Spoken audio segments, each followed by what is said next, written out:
Hello, hello, hello, everyone. Welcome to episode 23 of the Inevitable Wealth Podcast. It's me, Jackie Petite Home. I'm with, Julian DeLeonardo. and we're here going to talk about estate planning and estate planning at all levels of life. Mm-hmm. So, a lot of folks, I think, Julian, and you can correct if I'm wrong, always think estate planning is this very complex, you need trusts and Mm-hmm. complicated things, especially because social media and TikTok make Yep. people think that they need to over engineer something Mm-hmm. that can be handled pretty basically. So we're going to go through it and kind of break it down in different phases of your life and what you should be thinking about. Exactly. Complex problems do not always require complex solutions. So, regardless of what age you're at, you need to be thinking about estate planning. What's going to happen if the worst were to happen, right? So, it doesn't always require trust, and we try and keep it as straightforward as possible and make it as easy as possible. So, you want to kick us off on what age, what demographic? So your 20s, all right? So we talk about in your 20s, early career, and most people at this phase don't have a will, they don't have power of attorney, they don't have a healthcare proxy. Mm-hmm. Beneficiaries might be updated or just like not even addressed. Exactly. And really at any age, estate planning is about control, clarity, and protection. You want to make it easy for the people you love because it's not about how much money you have, but it's about whether you made a lot of these decisions in advance. Yeah. So as you're younger, you don't have that healthcare proxy, you don't have that will. A lot of times, really simple fix for a lot of people, they don't even have beneficiaries up to date on their accounts. So when you're early in your career, what would you tackle first, Jackie, in your 20s, right? You start your first job, you start contributing your 401k, you have $30,000 in it, you're renting your home. What do things look like for you at that point? I say the most important thing, which is the lowest hanging fruit, is two things. One, beneficiaries, Mm-hmm. and that's beneficiaries on your retirement accounts, or TOD, which is called transfer of death, which is basically setting a beneficiary on your non-retirement accounts. Mm-hmm. A power of attorney, durable power of attorney, right? And if you don't know what that means, durable basically means if, heaven forbid, you're incapacitated, someone has power and control over your accounts to pay your bills, continue paying your rent or whatever you need. A basic will, Mm-hmm. especially if you own assets. There's a saying I would say, if you have something you care about or someone you care about, you should have a will. And a healthcare directive, Mm-hmm. which is also important, which is a little bit morbid, but end of life decisions. Exactly. Yeah. And you really want to make it as simple as possible for those that you love. I have two sisters and a brother, and years ago, if I were to pass, you want to make sure it goes as seamlessly as possible to them without having to go through probate, without all the headaches. And then, I don't have one, but if somebody does and they have a nice Rolex, who does that go to, right? Who do the few valuables that they really care about go to? And it only gets more complex as time goes on. So you do want to also learn how to tackle these things and work the muscle of estate planning and those conversations and around what happens. Because the state has a plan for you and you should have one for yourself. Yeah. And this stage as well is about usually deciding who can make decisions for you, especially as you're starting to build your nest egg. So it's not really the focus of passing down all these huge assets, but hey, who's going to make decisions if I'm unable to? Exactly. And then on the insurance side, a lot of times I make the joke, if I were to get hit by a SEPTA bus, what happens, right? And so when you are in your 20s, maybe you don't have folks relying on your income. Do I need insurance, specifically life insurance I'm referencing? A lot of the times the answer is no, right? At this stage, I don't. So something to keep in mind. Whereas, should you be buying a whole life insurance policy from your buddy at Northwestern Mutual who was your roommate in college? Probably not, because if something were to happen, the world keeps spinning, unfortunately. Yeah. And, you don't have to cover loved ones Yeah. like you might if you had a kid, if you're married, if you have a mortgage, etc. Yep. So much like Jackie said, estate planning at this stage is about decision-making authority, not necessarily asset size. On to your Like next one. 30s, or statistically your 30s, right? So this is when more often than not folks they're married, they've got kids, or thinking about kids, they've got a mortgage, and this is where estate planning becomes much more like urgent, I think. Um, Again, the things you should have are also still the same: the will, you know, living directive, durable power of attorney. But there are some additional things here that we should definitely talk about. So, like you're just talking about life insurance. Life insurance is an absolute must, especially have a family, you earn money. If you are responsible for taking care of someone, right, that responsibility doesn't go away if heaven forbid something happens to you. And a lot of us, we're young, we think we're going to live forever, but at the end of the day, none of that's guaranteed. So having a low cost term insurance is absolutely vital. Exactly. So I recently moved, have a mortgage. My wife is due in March, so we're having our first child. So what do we need? We need term insurance, which I have for myself, not whole life, just keeping it simple with term. It's very cheap, very cost effective for what we're trying to accomplish. And then we need guardians, right? If something were to happen to me, to my wife, what happens to the child that's due in March? We don't know which gender it is, which is why I'm not saying a gender yet. Yep. But what's going to happen is I got, much like I said, two sisters and a brother. I have in-laws. She has a brother and a sister.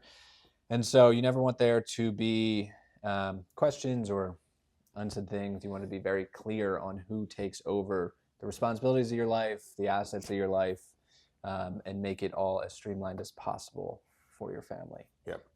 And especially if you have, I think both sides of your family have a pretty big family.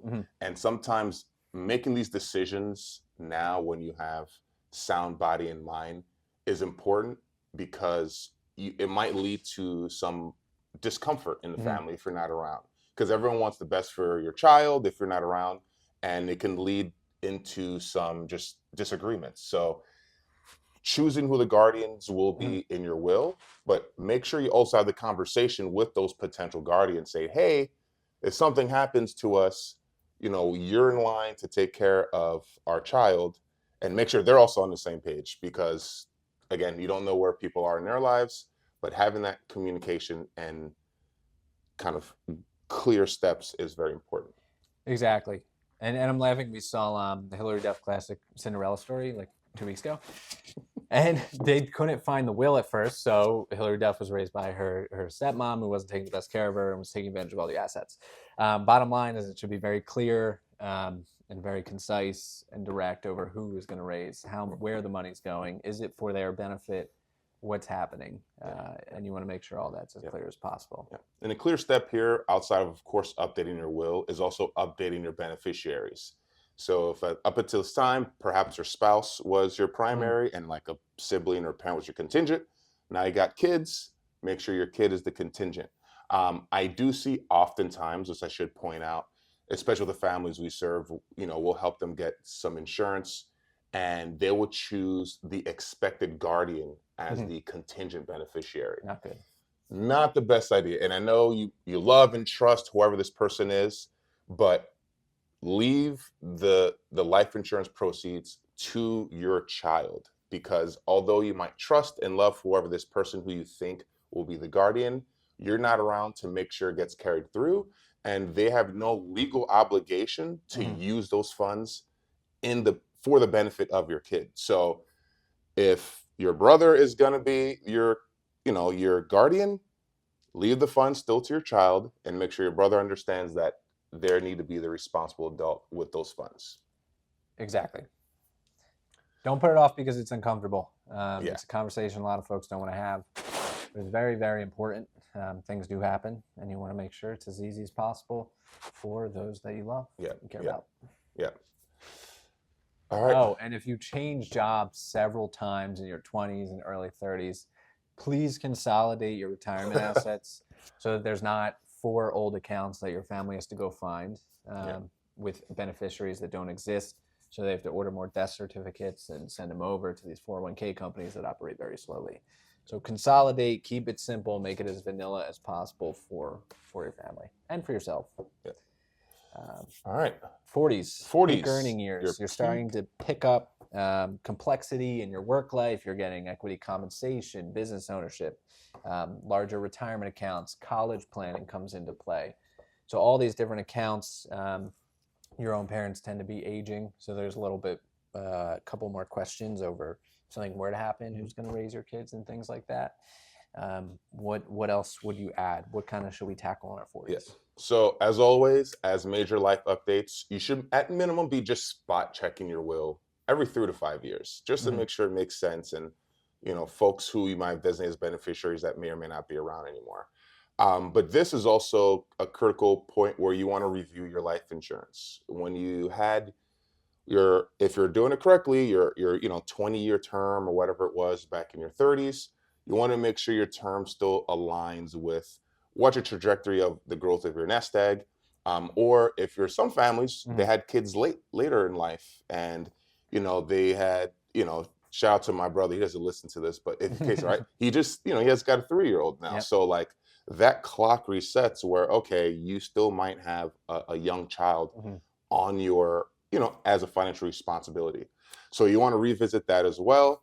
Also, it's the truth of the matter. A lot of folks in their 40s might be on a second marriage with new kids or kids from a prior marriage. Update your beneficiaries. Update your Because it may be your beneficiaries. old spouse. That does happen. And there might be some trust planning here. Yep. It might be, hey, I want to make sure that my kids from my old marriage have their thing and break it up. But you want to update your life and update your plan as your life evolves.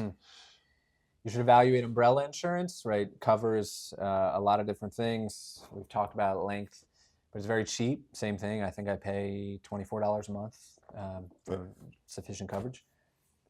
Review your life insurance amounts, right? You likely still only need term life insurance, but you want to make sure it covers the additional things. So you want to cover any debt you have, any income over the next 10 years or so, your mortgage, and then of course education, right? Because when it comes to education planning, you want to make sure you cover that for your kids if that is a goal of yours. So the DIME method, right? Debt, income, mortgage, education. What else? Also, I would say this is where you start to pay attention to your state taxes, right? The big beautiful tax bill that just passed locked in the permanent increase federal exemption amounts, but you want to start seeing, hey, how are you tracking from a net worth standpoint as you get towards retirement and into your estate planning? Because that might incorporate the complex side of life where you might need an ILIT, right? Like a insurance inside of a trust. Or you might need revocable trust or land trust. That's where the complexity actually comes in when you have a pretty sizable estate, sizable net worth, and we have to start making those decisions to keep as many tax dollars in your estate.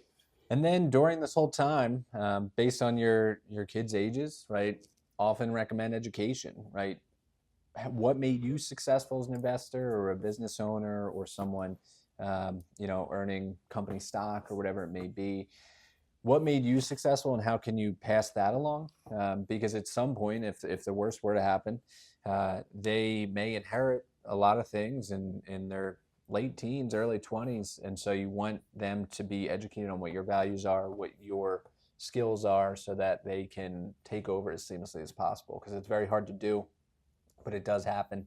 And you want to make sure that if they were to receive $1 million, right, on a Tuesday, they don't necessarily go and buy a Maserati, right?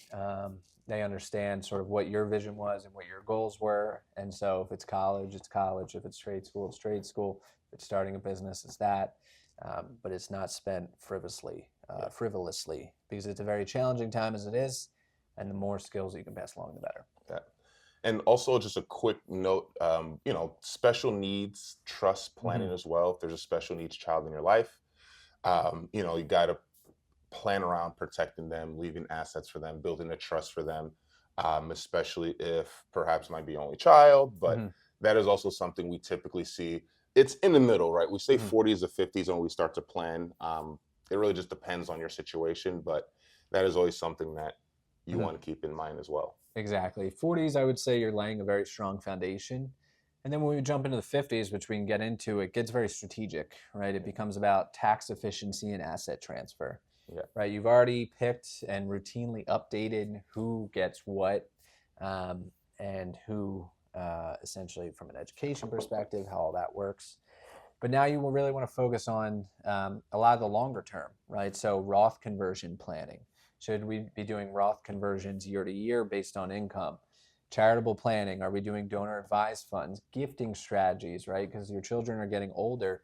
Should you start helping them fund a Roth IRA, for example, or helping them buy a home as you go through time? Do you need an irrevocable trust?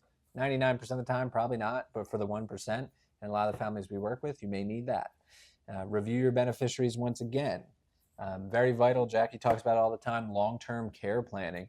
So this is typically the time when you get the most leverage, right? Because if you buy long-term care at 80, it's extremely cost prohibitive. Yep. Whereas if you buy it in your late 50s or mid 50s, it's much more digestible. Yeah. What else? What I, else? I would say here as well, it's about we've shifted from protecting your income to now protecting your assets. But also, I usually would say for those folks with aging parents, Mhm. kind of estate planning upstream as well, right? It's a reality of the fact, but we all have aging parents if they're still around, and making sure you have the conversation with them, saying, Mhm. "Hey, do you have your ducks in a row?" Mhm. Because I have this conversation with my mom all the time. I'm like, listen, I don't need you to be opening 10 bank accounts at different No. banks. Like, use one bank account, use one, she obviously has her accounts with us here, Mhm. but make it streamlined and everything, because when you have to settle their estate, they don't want any of their money to No. go to the government if it's not claimed. So making sure you have that Yes. conversation. And please don't, right? This is not legal advice. We can't give legal advice. But please, if you have sufficient assets, do not just add your Mm, kids to your investment account or joint account or your deed on your home without speaking to a lawyer or an estate planner. It can have very serious tax issues in the future. And a lot of times the idea is, hey, I'm just going to make it seamless. They're going to have access to my bank account. But the legal ramifications are much greater than just giving them access, right? They may owe more taxes down the line, sufficiently more taxes down the line, yeah, and it complicates everything for them in the long term, even though it feels easy. yeah, So speak to a lawyer. Don't just add them, without thinking about it to yeah, these things. yeah, yeah. And we're probably going to get into this, but like the step up in cost basis Mm-hmm. is very, very powerful in estate planning in Mm-hmm. its entirety. So making sure that you're preserving your ability to do that. And if you don't know what step up in Mm-hmm. cost basis is, very round numbers. Let's say your parents bought their home for $100,000 back in 1980, and then now it's worth $500,000. A step up in cost basis is basically when they pass that down to you, their cost basis, which means the amount of money they put into it, catches up to that Mm-hmm. 500,000. So essentially, when you sell that property, if you're selling their estate, there isn't taxes due if you sold it at that Correct. 500,000. So instead of owing taxes on 400,000, you owe it on zero. Yeah. So Yes. when they add you to the deed, Yeah, you lose that you benefit, lose that, um, or at least a substantial amount of a it. good amount. Yeah. So Mm-hmm. before you do that, speak to a state attorney, speak to a CFP, speak to someone Mm-hmm. who's good. Don't listen to your neighbor who's like, "Oh, I did this, so it's easy," and then you just realize they're also making you do something that's not in your best interest. Exactly. It's so powerful that Congress is routinely trying to eliminate it. So take advantage of Yeah, it while you have it. I don't foresee it going away today, yeah, but at some point it may. yeah. So take advantage of it now by not necessarily making changes without thinking about them. All right, cool. Um, All right, to keep it concise, in your 60s and beyond. Now, this is the time zone when you say, all right, distribution and legacy. So, what is my Social Security strategy, right? And why is that important to estate planning? It's important to estate planning because it helps, if you maximize it, right, to maintain your estate and the value of your estate and the taxation around your estate. It can help minimize required minimum distributions, which you want to have a strategy for. You want to make sure your beneficiary designations are even more up to date because now you may have grandkids. And when you evaluate giving to your kids and grandkids, you also want to look at the tax implications of that. So, should my kids get the Roth IRA and my grandkids get the IRA because my grandkids make less money, so they'll be at a lower tax bracket when they pull from these accounts? If you don't understand it, that's why you talk to a CFP. Yep. Trust distribution planning, asset titling alignment.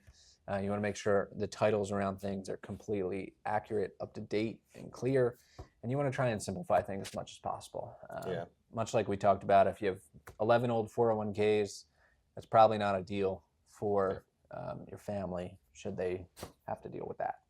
Yep. That was long. Go ahead, you go. No, what do you got? No, it was good. It was just, I typically say by the time you get into your 60s and beyond, like you should have a really good kind of understanding of your estate plan. Mm-hmm. Everything, if you were reviewing everything on the way, like at this point, it's really just tweaks as your life changes. So yeah, it should be ease and simplification, right? Mm-hmm. Like you don't, again, I don't want to tell anyone what they need or don't need, but you don't need 10 different savings at different banks, right? No. Like just make it easy, make it simple, make it easy. If you're CD shopping, probably consolidate them to one place, right? There's a lot of folks, and this is less pervasive in the younger demographic, but a lot of folks, 75 up, they tend to have CDs at different banks because they get the teaser rate. And that's all fine and wonderful, but it does add a lot of complexity when you have to call 15 different banks to find 50 grand each. So try and simplify that. And then what happens if one spouse were to be much older, right? 15, 20 years older or live 15 to 20 years longer? You want to have things aligned for that, both from an investment perspective, where one spouse may have a longer time horizon. So even though one is maybe 85, the other one may be 65, and a 30-year retirement is still very much ahead for the younger spouse. So you want to make sure your investments make sense and the potential estate planning around that makes sense. And then also just like I think we didn't really talk about it, just like a high level across all ages, is having the plan in place, having the tool is important, but also having the conversation and the planning. So I'll give you a very specific example. I do this with Ashley. I say, hey, heaven forbid something happens to me. This is what happens. This is what you need to do. Here's where the accounts are. Here's who you need to reach out to, right? We have a folder that has everything is where all of our insurance documents and everything. And again, it's not fun to talk about, but it's gonna happen, right? Surprise, spoiler alert, we're all, So having that clear plan helps your family, especially if your spouse is not the person who's usually in charge of handling the finances, right? So yes, something to do. And then your executor on all these things, you might pick one and they sort of age out of the role where your executor you may not want one who's 85, 90. And as your kids get older, they may be your executor. And you just want to continue to update these things over time. You want to avoid court, right? Because families do fight. We've all seen it. Protect the minor children, reduce taxes, preserve family relationships. The earlier you start, the simpler it is. So most estate problems aren't caused by complexity. They are caused by procrastination or refusal to do it. Yeah, because the government has a plan for you if you don't have a plan. Exactly. Anything else, Julian, that we should kind of tack on here? No, if you haven't done it, do it. It's very simple. Have this conversation probably twice a week, every single week, with different families we serve or folks who just ask general advice periodically. Do it. It's Yeah. the one reality we all face, and it's a must. Yeah. And one last thing, your beneficiaries will supersede your will. So Mm-hmm. update those regularly. But yeah, so thanks for listening. That's episode 23. Obviously, if you guys have any questions, don't ever hesitate to reach out. But yeah, have the conversation, the tough conversation. Have it once, so then you don't have to really have it again. I guess in 5 years if life changes. Exactly. Thanks for joining us, and have a great day, week, evening, whatever it may be. Yeah, take care.